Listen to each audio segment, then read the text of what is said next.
me to look when you're ready for a laptop so I can let him know. Okay. So is it hooked up in such a way where I can just go over there and click and do some stuff and it take me a moment or two? May do it while another person is speaking so that I can follow it.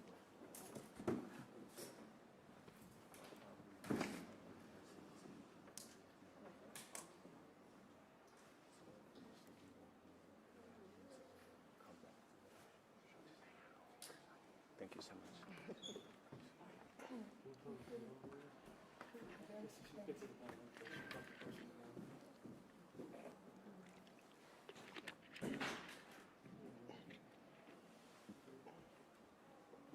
Okay.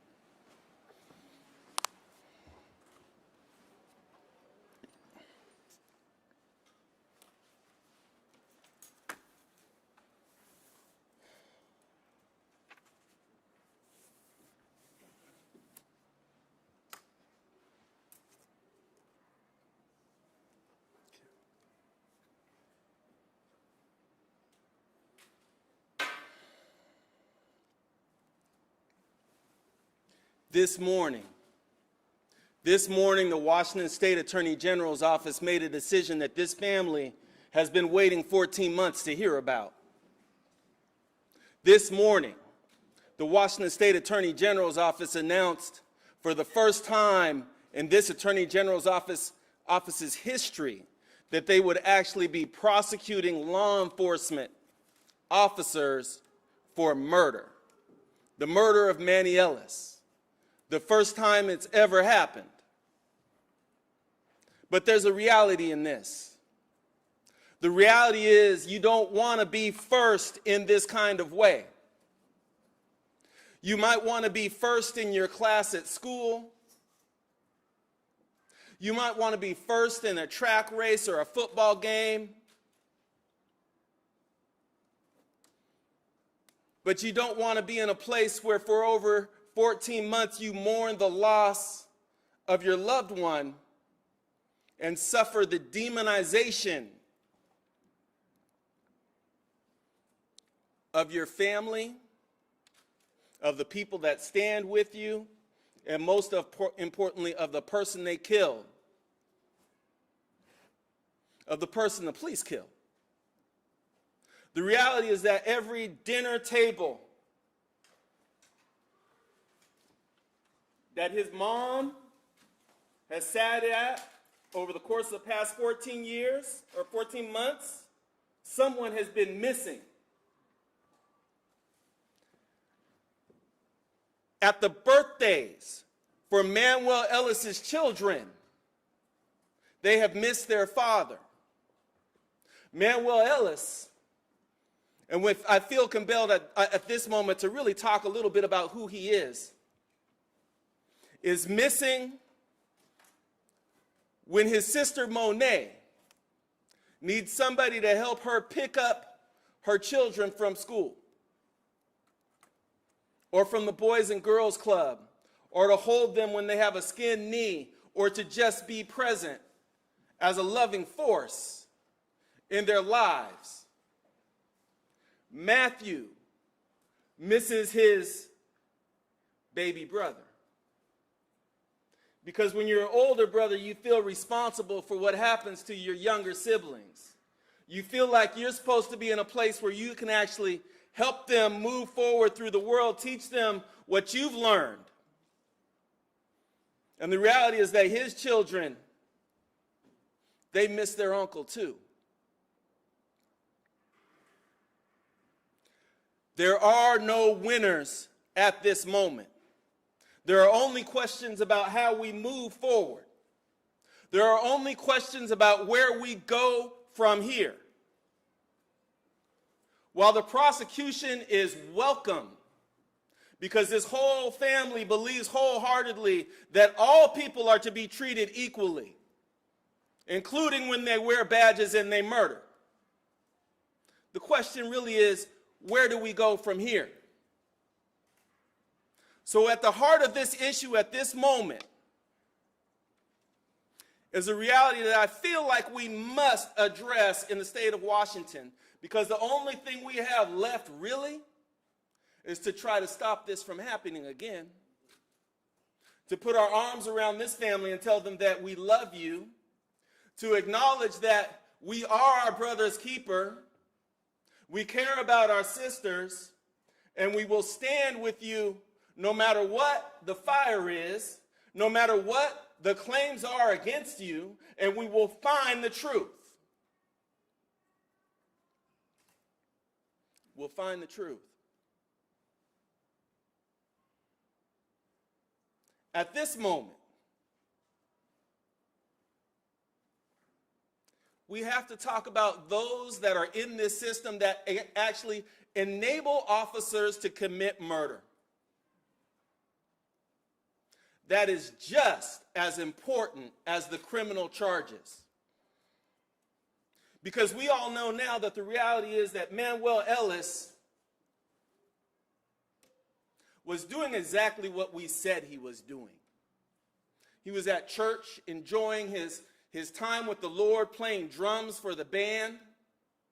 He talked to his mom that night and told her how much he loved her. Talked about how special his relationship was with the Lord and how he continued to grow and how excited about it he was. And he went and he got snacks from a 7-Eleven, decided to walk. Now the reality is that in our nation's history there are places called sundown towns. And what a sundown town meant in the past was that if you were of a particular race, black, and you were caught late at night, you could be in desperate trouble for your life. Sadly, at this moment, here in Tacoma, Washington, there are times when if you are black and you are walking down the street alone, not doing anything wrong and nobody can vouch for you, they can grab your body and do tremendous degradation to it. They can throw it on the ground, they can tase you, they can beat you, they can choke you, and then they can say that you were actually doing something to them. And I'm sure that what many are asking or prepared to ask me later is, but we have criminal charges here. But isn't this different? And the harsh reality is that no, it's not. Because for the first 3 months after Manuel Ellis's death, the narrative was Manuel was dangerous to the officers. The narrative was that he had excited delirium. The narrative was that those officers were in a struggle for their life. It wasn't until videos started to come forward that showed a different story. It wasn't until witnesses started to come forward that showed a different story. But the reality is, the Pierce County Sheriff's Office had done such damage to a legitimate investigation in this case that people had to start over repeatedly. The person that ended up being elected as the sheriff of this county stood at a podium just like this and told members of the media that Manuel Ellis was the assaultive one, that Manuel Ellis was dangerous, that, well, he must have been trying to approach a girl. Oh, wait, that didn't work. So he must have been a car prowler. Oh, no, that didn't work either. So, oh, there was a car that must have, like, driven off and we couldn't get the license plate or anything, and that's who he was harassing. And then with every step, when it didn't work, they found another reason.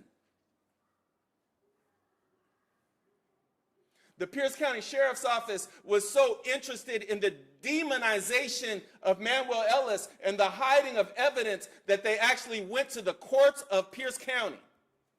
And when they went to the courts of Pierce County, they actually sought to get a search warrant. And the probable cause that they used for a search warrant was against a man that was deceased, claiming that they needed his medical records. And let me tell you, in all of those Pierce County Sheriff's police reports for that allegedly independent investigation, they listed Manuel Ellis as the suspect. Couldn't have been an independent investigation. The reality is that the state wanted no part of this either. And many of you are wondering, well, how come it took 14 months? Well, let me tell you. The Washington State Patrol is incapable of conducting an independent investigation when it comes to law enforcement and law enforcement activity against human beings. I sat through many of those interviews and I witnessed it personally. It was so bad that eventually the Washington State Attorney General's office had to take it over and use its own investigators and interview everybody all over again. So why the delay? The delay comes because police were investigating police no matter what uniform they were wearing. The reality is we need not just an independent agency, we need an independent agency that doesn't rely on law enforcement or police officers because they're not prepared to tell the truth about people's children. There is no room for sham investigations. There's no place for that. So where do we go from here? And I'll tell you, it's the same place where we've always been.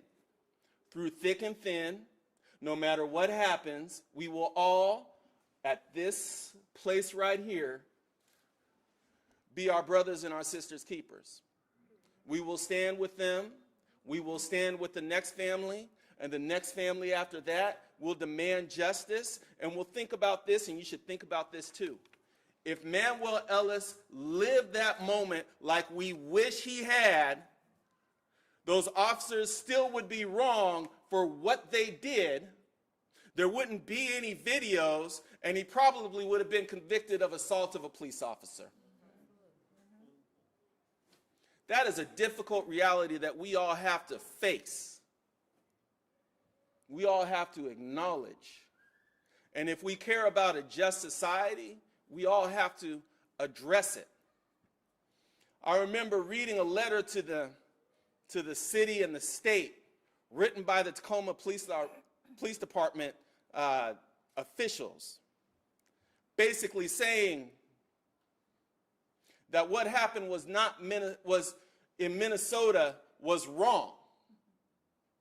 Saying that what happened to George Floyd was wrong. But they told us to trust that they were not Minnesota.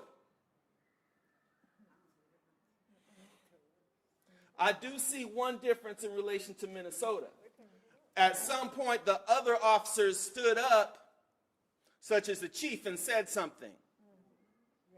At some point, other officers stood up and actually said, what happened was wrong, and that's not us, and we will stand with those that are actually prosecuting. And in that way, Tacoma's not like Minnesota. Tacoma is much more like Louisiana, Monroe, Louisiana, where 2.5 years ago, a man was tased, beaten, and killed by law enforcement, and then they claimed it was a car accident. We have to address what our town is like. Yes. We actually have to delve deeper, and we have to trust the people. Because law enforcement in this town and this county, they rely on not having cameras. They rely on people just relying on their word and their badge and then doing whatever they want to human beings. And I will never let them forget that when Manuel Ellis said, "I can't breathe, sir," the last voice he heard in response was from law enforcement, and that voice said, "Shut the fuck up." We won't be silent. We won't walk away from this. We won't pretend that council members don't have a certain amount of responsibility to actually know what's happening in the city.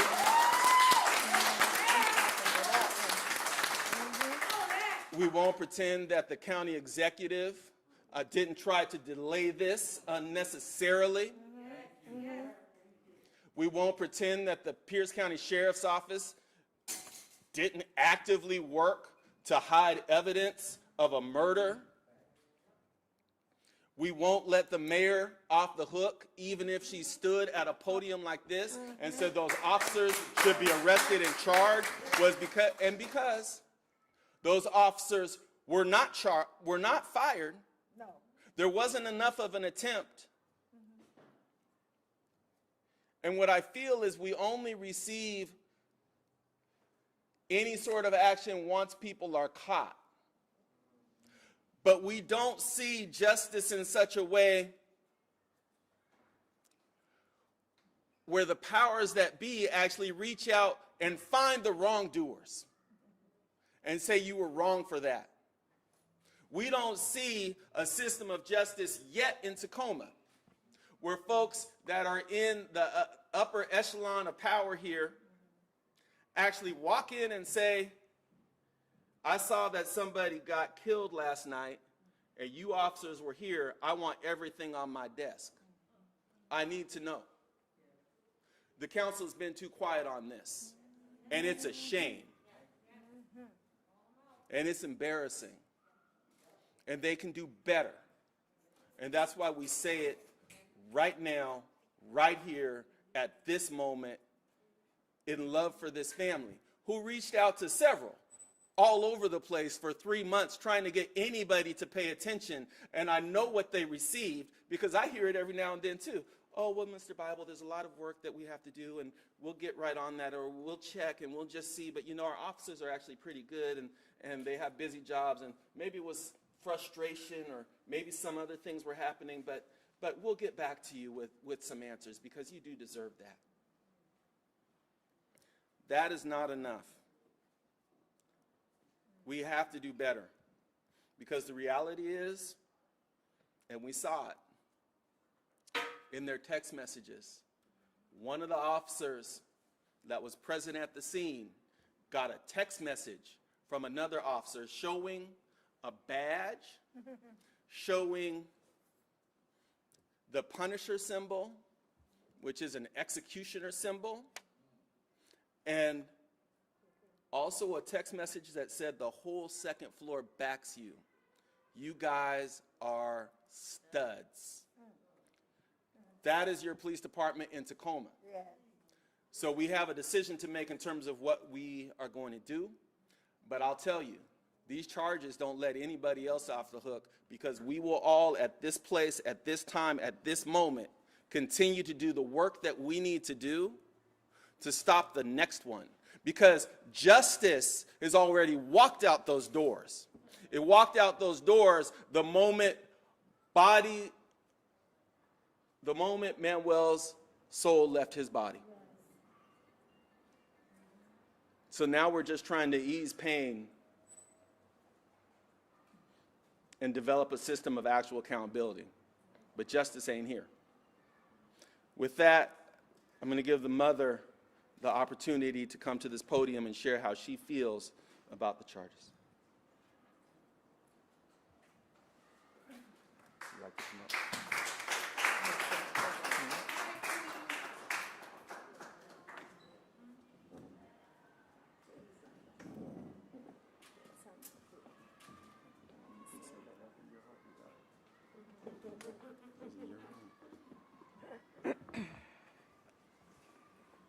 Give me my glasses. I need my glasses in my purse. Can't see. Glasses. Glasses in a case.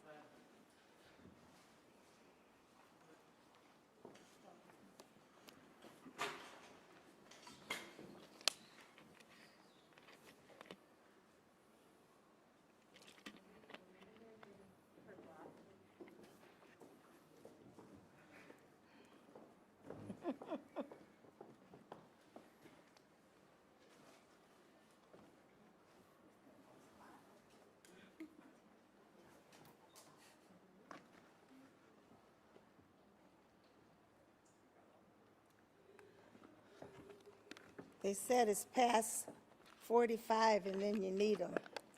So I can't see a thing without them.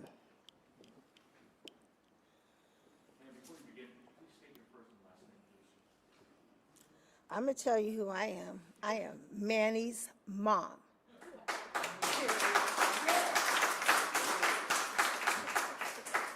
That's who I am. So, first of all, I want to say that God is an awesome God. No matter what. He told me, God, he said, trust me. Walk with me. He told me, he said, sometimes you got to love your enemies because he is the one that fights the battles. He's using people to fight our battles. He said, Marcia, yourself,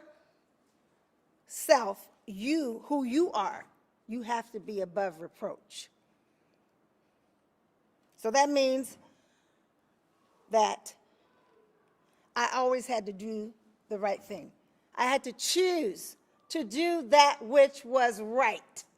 Many of us are morals. Politically, we won't choose to do that's right, what's right in the heart. As I said out there, we are not fighting against flesh and blood. We're fighting against principalities that live in high places. My son, Manuel Elijah Ellis, he wasn't fighting against flesh and blood. He had been in prayer.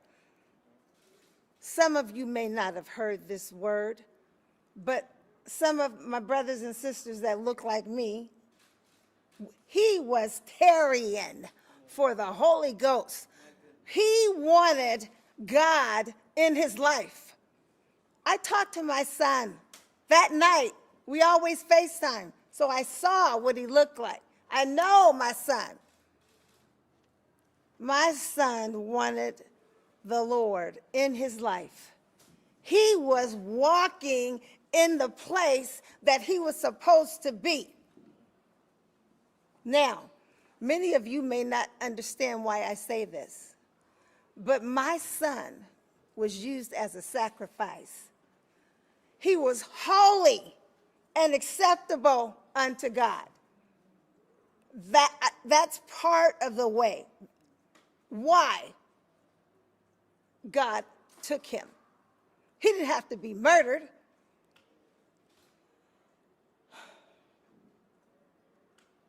What he did, Mr. Bible touched on, he was used by God because God says, many are called, but few are chosen. God chose him. You know why he chose him? Because he wanted to expose the corruption that is in our city council, this whole state. The criminal system needs to be made over from the head. Just take it all off.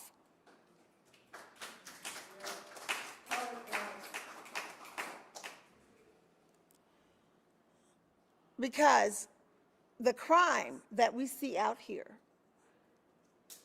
with our brown men and our black men. I raised men.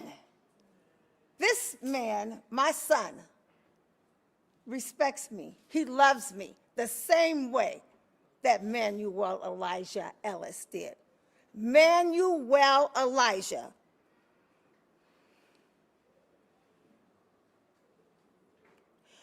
My heart is heavy. And even though these three men have been charged, I must say that if it had not been for the persistence of this young lady right here, my daughter, Monet Carter Mixon.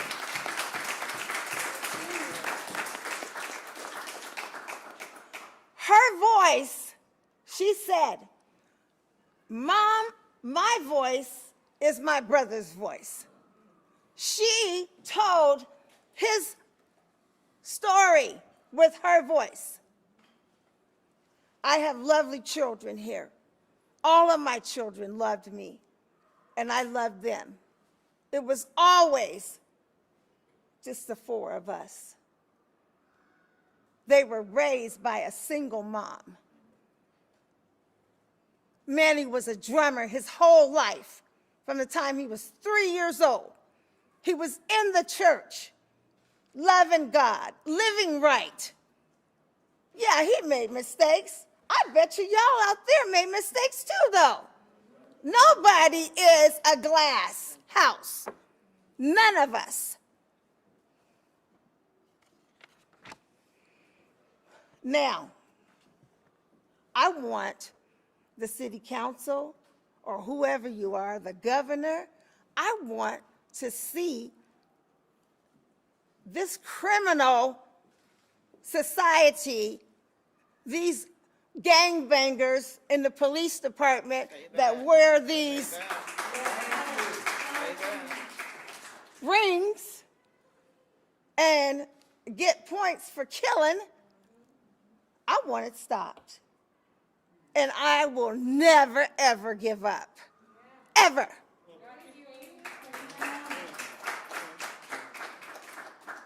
My son was chosen.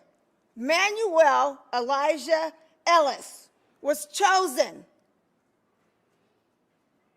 So now, let's continue to walk in the path that was set before us. Now remember, we're going to have some pitfalls. There's going to be some holes in there, but God gives you vision. He gives you a mind. So step over it. Go around it. Interact with one another. Quit being scared. When you get a certain age, you just don't care. So you white folks out there, okay, and the other brown folks and whoever else you are, okay, what y'all need to do is quit being scared and playing politics.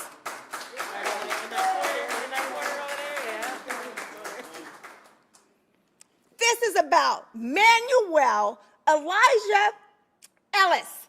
This is his work. So help us with it.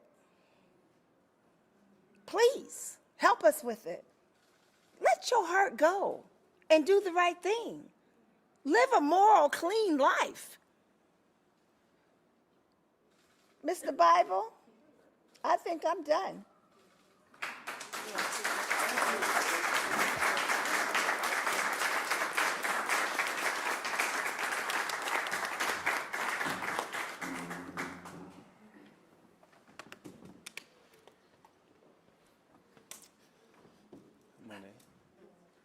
One of the biggest mistakes that these officers made, aside from murdering a man, was murdering Monet Mixon's brother. Is true. Because when everybody else was kind of like, well, let's just wait, or let's just figure things out, or whatever, she had a bullhorn in one hand and a baby in the other, and was saying his name, and was saying the names of the officers that did what they did to her brother. And it was clear that no matter what, we needed her to speak from her soul, because her soul was so connected to her brother. That's right. And we wouldn't be here right now as a state if it weren't for Monet. Come on up, Monet. Thank you, Queen. That's what she is. Queen Monet.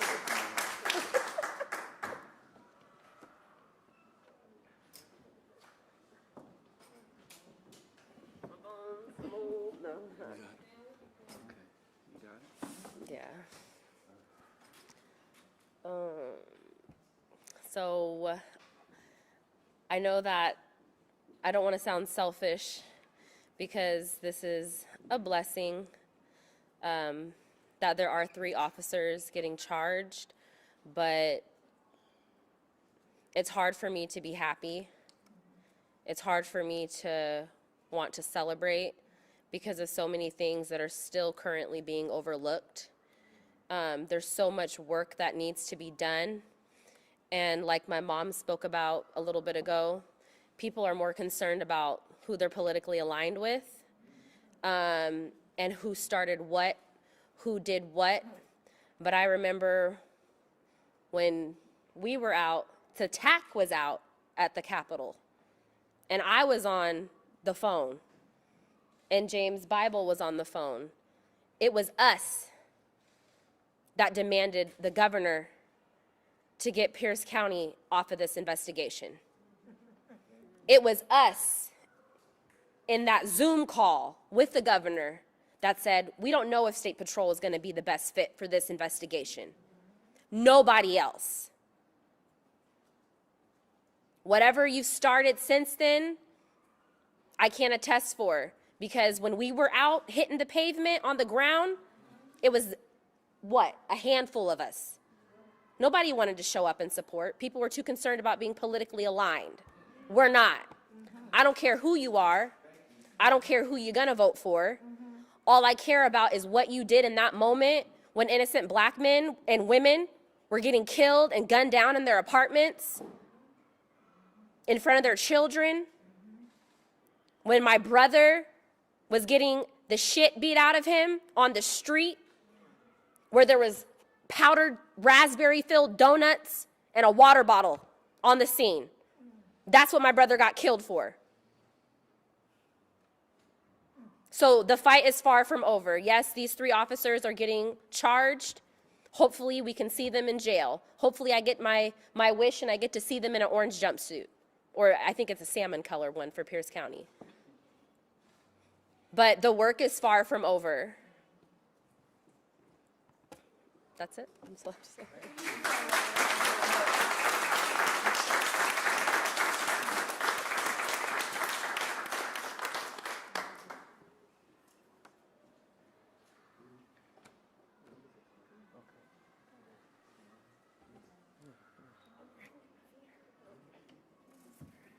It's Manny's big brother, Matthew.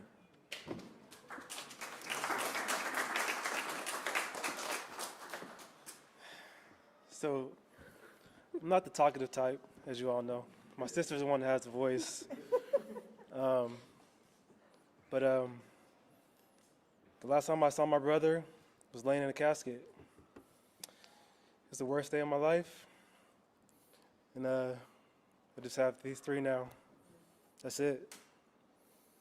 Birthdays, Christmas, Thanksgiving. He's no longer there. His kids, they don't even really get to have a dad anymore. So, yes, this fight is long. It's far from over.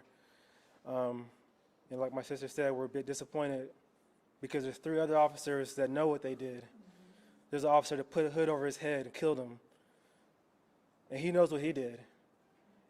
And it will never sit with us. So we're going to keep fighting. My sister gonna keep yelling. Definitely will. Definitely And will. my brother's name will live forever, especially in Washington State. So, around the world, that's right. His life mattered. Help fight security of the world, right?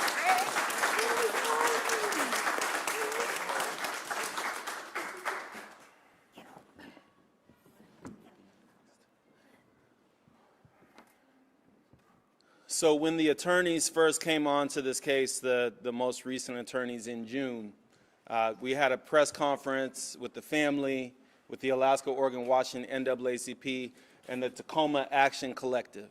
Now, the Tacoma Action Collective was there from the beginning.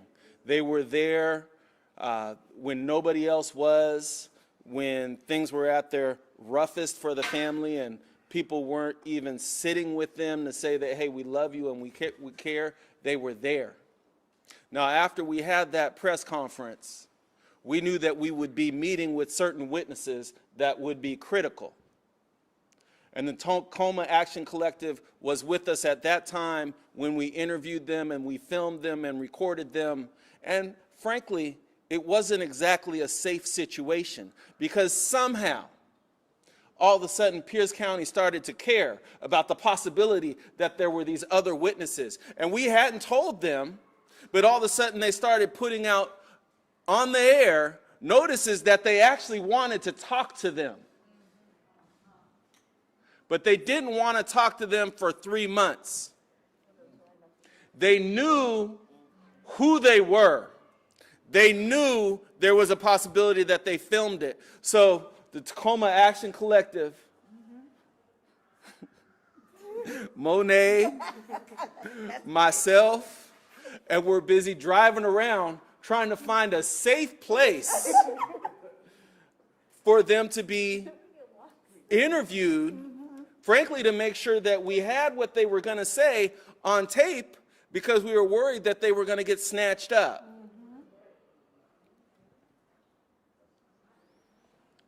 And with that, I invite the Tacoma Action Collective up because they were here from the beginning, yes, and they're a part of what happens in this city.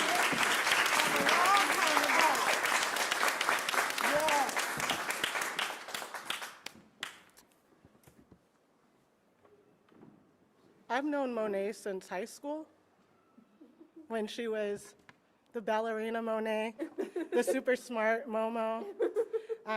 Miss Carter was my high school guidance counselor. I had no idea what happened to Manny, but when Monet texted me on May 30th, almost a whole year from now, May 30th, 2020, took a screenshot, put it in the group chat, nobody hesitated. And that's actually something that I need from you, the people behind the cameras, the people reporting. When the people tell you something, I need you to listen.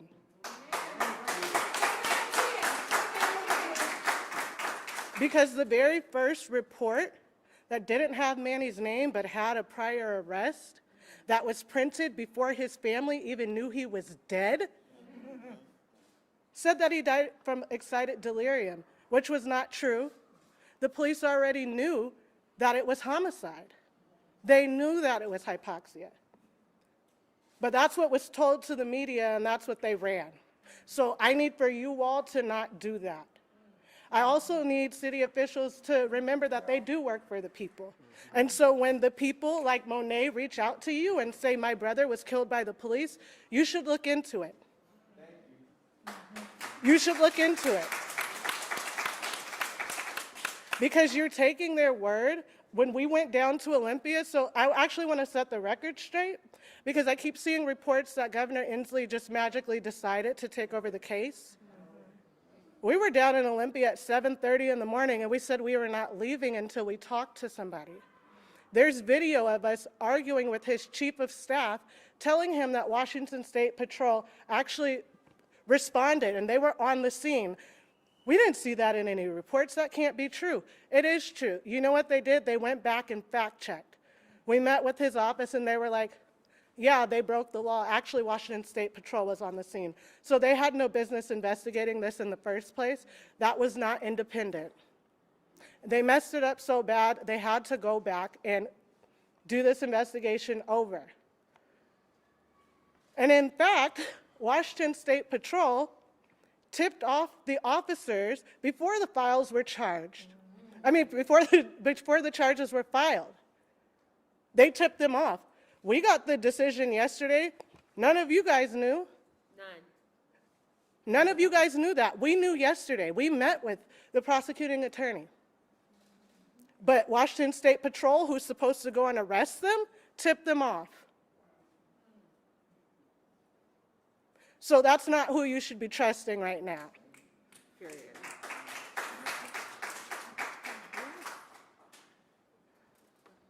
I want to make it clear, once again, that we are here because of Monet. When she texted us, we didn't hesitate. We started posting the GoFundMe. That's why people looked into it again, because we wouldn't shut up. And we're not going to shut up. And people think that we forgot oh, there's a few other officers who haven't been charged yet. There's a lot of people who are complicit. We have a whole list. We just posted a statement. You can go through and read it, see who else also. We didn't forget Ed Troyer.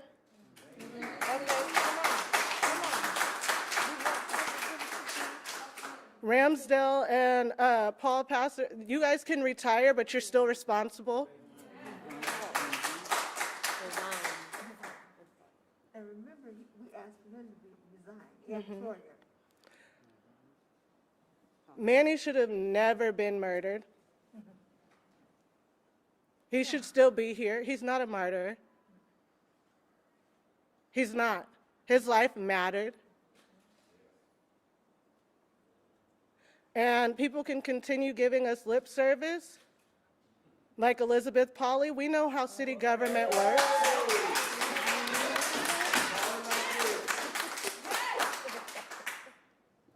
The two officers that are on tape beating the shit out of Manny, they should have been fired. If they reported that it was excited delirium, why did they treat him like that? That's not the training they receive. So again, my ask to the media is when the people come to you and the people are telling you stories, report that. When you get a story from an officer, triple check that. Because I guarantee you it's not the full truth.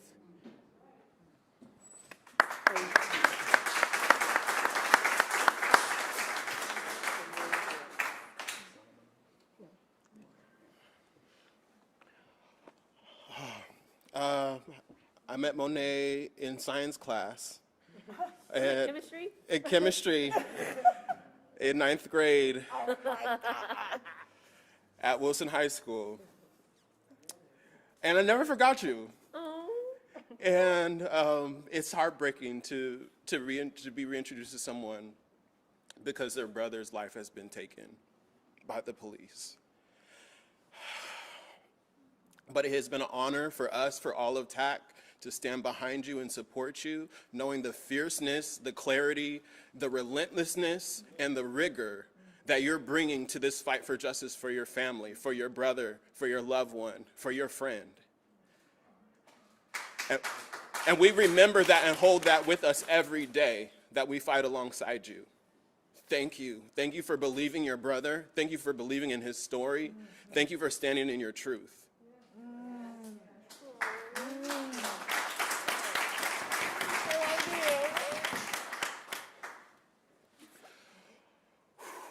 Tacoma Police Department and Pierce County Sheriff's Department broke numerous laws in their attempt to cover up the murder of Manuel Ellis.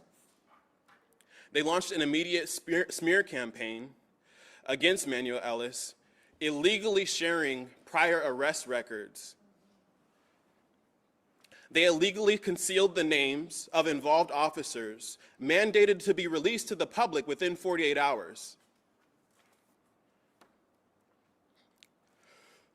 They broke the law by neglecting to provide the family with a liaison within the mandated 48 hours. They did everything they could, used every single tool in their disposal to conceal and cover up this murder. And it's not just 3 officers, it's an entire system that is responsible, that is culpable for Manuel Ellis' death.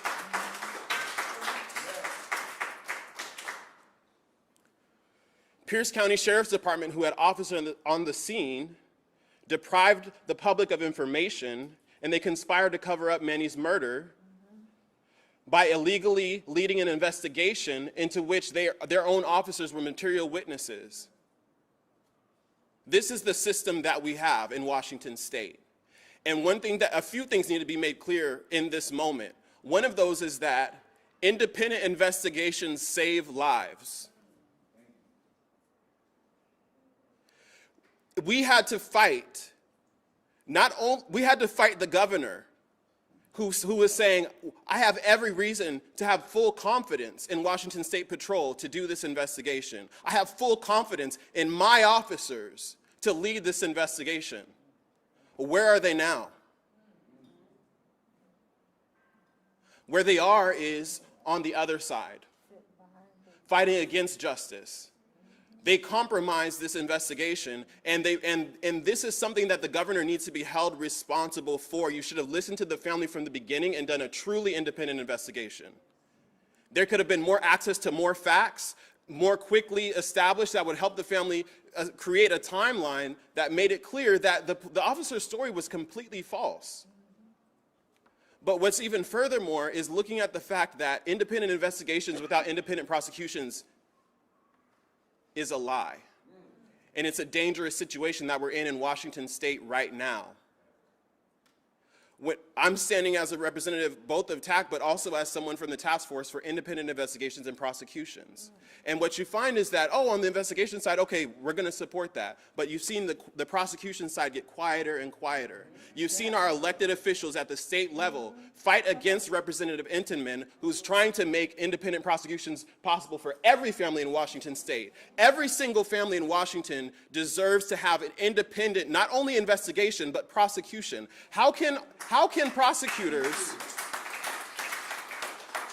local prosecutors who rely on officers to do every single part of their job, to gather evidence, to speak to witnesses, they collaborate on, they can't do their job without local police. How can that officer represent the community and the police at the same time?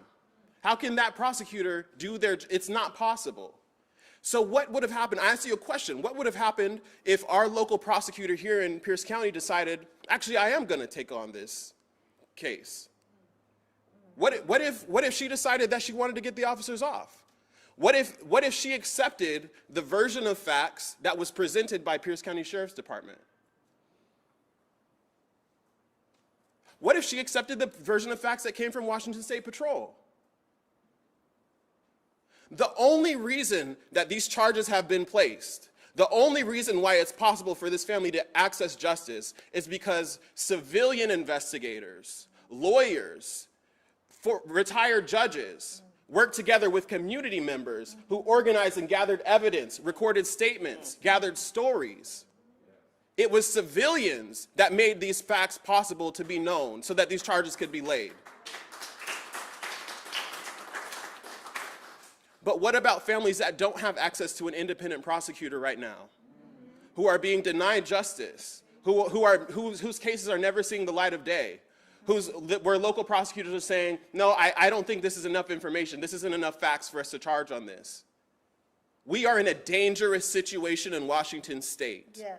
We need independent investigations and independent prosecutions. Yes. And until that, every single one of us, every single one of you, we are all in danger. You don't have rights when it comes to the police. Some of you have privileges. Come on now.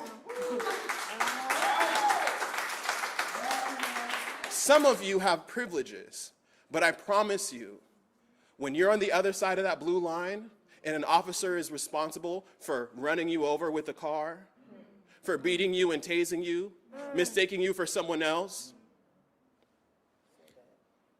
you're in danger too. We fight this fight with you, not just knowing that Manny should still be here,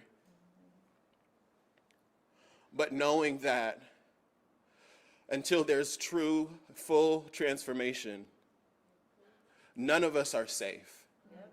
And really where true safety comes from is what we create for ourselves with each other, when we hold each other's back, when we show up. Yeah. Thank you, Monet, for showing up, and we will continue to stand with you. Thank you.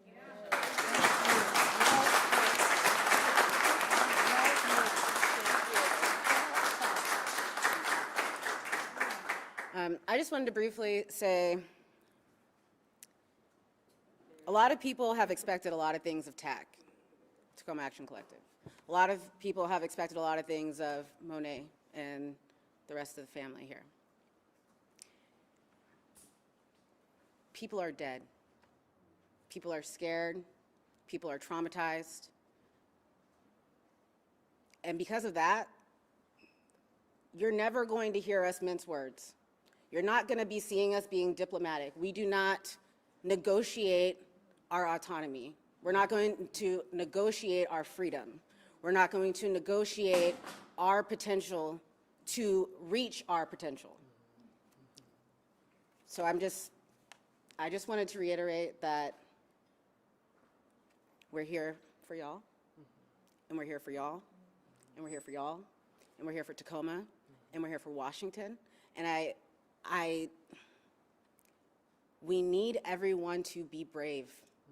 Be more brave. When you think you don't have anything left to give, give it. Because as soon as we stop, that wheel of white supremacy keeps going. That oppression and the people who are there to dole it out, when you sleep, they work. When you're afraid, they take advantage of that. And it is scary, not to invalidate any fear, and it is hard, and do it anyway. And we can do it anyway because we have each other.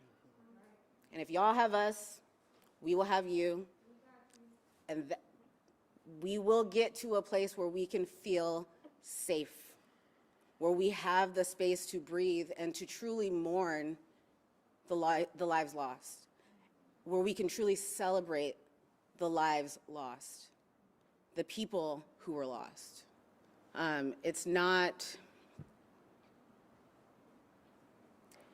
It's just, excuse my language, it's just fucked up. I'm tired of it. I'm so tired. I'm just so tired. And we all deserve better. So when we look to the people in power, when the people in power look to us to allow them to be in power, to allow them to retain that power, I don't want any more of these promises. I don't need numbers of how you're going to lower the crime rates or how you're going to boost the budget. I need you to tell me actionable things that you are going to do. I don't need your promises, I need your action. I need your work. So, get to work. Vote for Jim Scott for mayor. Vote Jim Scott for mayor. At least a spot.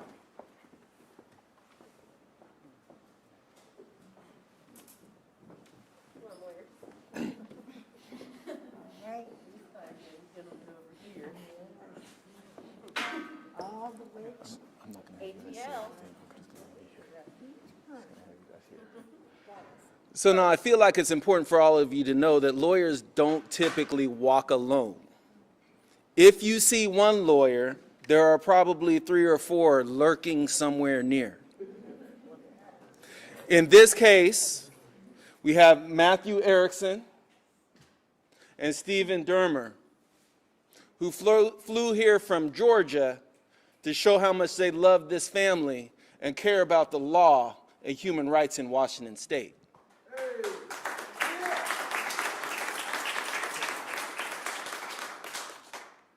And I thank them for that because they've been invaluable in terms of making sure that we have information and evidence and that it's organized in the way that it needs to be organized. And just sometimes even talking to people when maybe I'm not in a position where I feel like talking. Meaning I've slid into another sort of place where maybe somebody has to bring us back a little bit. So I thank you both for that. Thank you, James. Absolutely. Now the reality here, go ahead. The reality in this case and the reality across this nation is that black men and women are being lynched. The reality is that on March 3rd, 2020, what we saw was a lynching. Now, I can tell you that some of the pictures that are in the possession of the Washington State Attorney General's office are reminiscent of those pictures that you would see from lynchings, with people standing around the body as it just lays there dead. We learned through this investigation that not only was he beaten, not only was he tased, not only did he cry out, "I can't breathe, sir," not only did they say, "Shut the fuck up," they also took his body, took his hands, and pulled them back and put them near his feet and hogtied him And then as he was hogtied, laying on his stomach, doing anything he could do to breathe, they took what might as well be deemed the modern day noose, a spit mask, and walked casually over to that body on the ground trying to breathe, still calling folks sir, and put the noose around his head and his neck, and they watched him die. And then they tried to talk their way out of it. That's why you see so very much frustration against the institutions that enabled that sort of activity. And those same institutions are working so hard against this prosecution at this moment. The State Attorney General's office and its investigators actually worked hard to get the truth after they finally realized they can't trust any law enforcement in the state of Washington to investigate law enforcement. A thing, truthfully, we already knew. We already knew. Pastor, would you like to say something?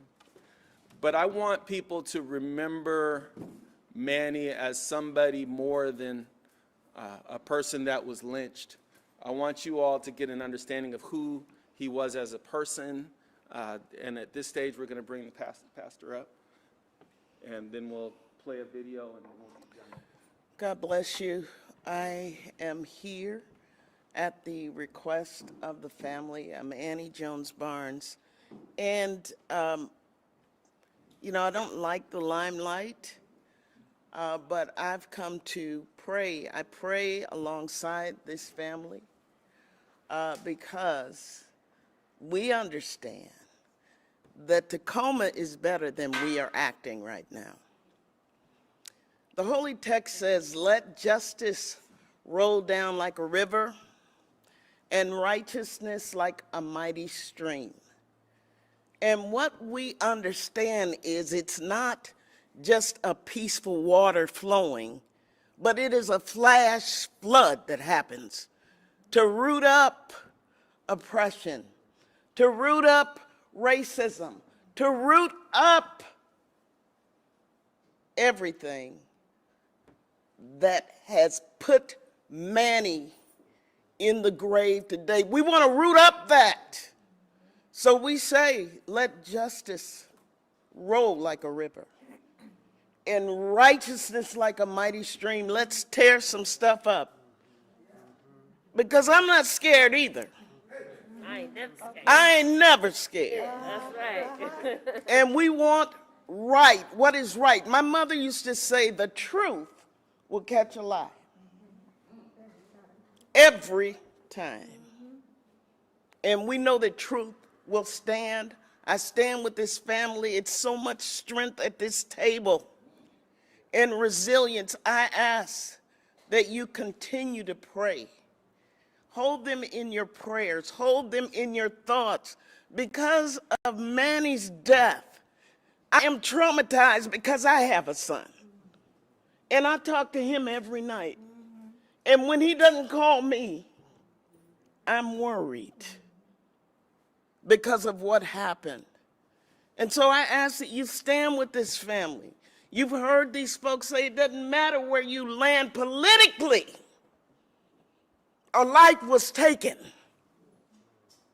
A life well lived. He was a drummer.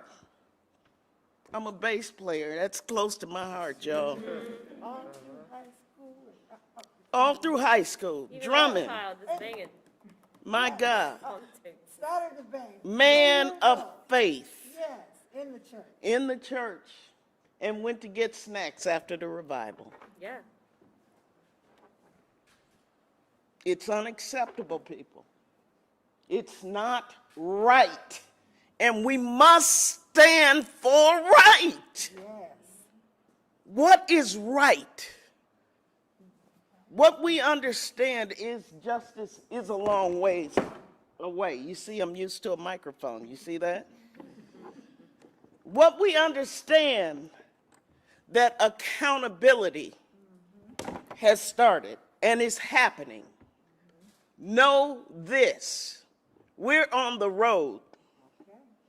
We're on the road, and we are committed with this family.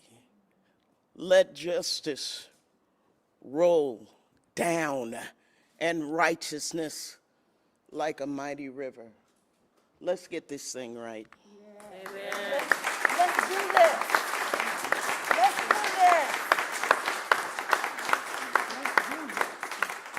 Yes.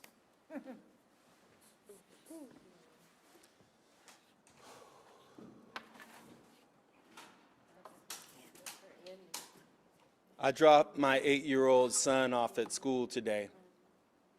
But before I did that, I stopped at a Starbucks and I saw another black man who, at the time I was in sweatpants that weren't matching, shoes that weren't matching, and we kind of laughed about it and we talked, and he said, "Oh, you must be a father." And at that moment, we talked about the things that were great about parenthood and the things that we hope to teach our kids, and it was at that moment that I realized that one of the things that I needed to convey to you all is that we all want our children to be viewed in the most positive light possible. My son often gives me things on days like this, even when he doesn't realize that it's going to be a big day or why. This morning he gave me this. It was a little pebble. He collects rocks. Oh, beautiful. He told me, "Dad, keep it in your pocket." Yes. Other times he's given me what we call a foffy, which is actually a pacifier. He's always given me something on these days that are difficult to carry me through. And I think that that's one of the things that's missing when you lose your child, is that you lose that specialness right there when they sense in you and you sense in them the wonder and love that is always present. So I want to leave you all with what I think, or one of the things that I think is really great about Manny Ellis. We've talked about him being a drummer in church, and I want to leave you all with a video of him that says basically that he was prepared to meet the Lord and he was prepared to go. That he understood the adversity that he would face in this life, but that he was trying to do the right thing. None of us pretend that he was a perfect person under the eyes of the law, but he was a great person in terms of helping his loved ones and doing everything that he could always be to be supportive. So I'm going to play this video for you, because this is what we should be walking away with when we think about Manuel, when we think about these charges.